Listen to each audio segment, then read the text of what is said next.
Iniimbestigahan na ng DNR ang pagdakma sa dalawang tarsier ng dalawang lalaki sa isang viral video.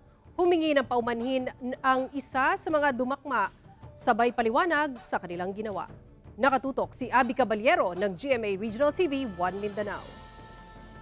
Ano ka mo ka? Ako ano isa? Ako ano isa? Tila tuwang-tuwa ang dalawang ito na dumakma sa dalawang tarsier sa Barangay Maligo, Polomolok, South Cotabato. Smile, baby! Smile! Pero hindi ang maraming netizen na nakapanood sa nag-viral nilang video. Nakausap namin ang isa sa magpinsang dumakma ng tarsier. Inilipat lang daw nila ang mga tarsier dahil nililinis nila ang area ng farm ng kanilang kaanak kung saan nakita ang tarsier. Napit na mo sila maagbasa, napit na sila maigo sa sundang. Anak ko nga,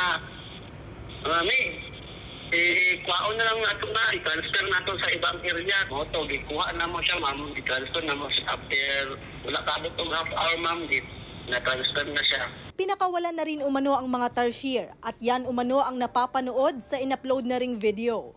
Nabasa niya raw ang mga komento sa social media at tugon niya, Ngayon lang, pasaylo sa mga mga nag-gash, no? Kung para sa inyo mali ang akong dibuhat, pero para sa kuha, tama akong dibuhat, kaya nga naman, kayo, gipasagdan lang ako sila dito, gilipihan ako ang area nila dito, wala na sila yung mapulian, manggod. Iniimbestigahan na ng DENR SOC Sergeant ang insidente at pinag-uusapan ang kanilang magiging hakbang. Mula sa GMA Regional TV 1 Mindanao, Abby Caballero, nagbabalita para sa GMA Integrated News.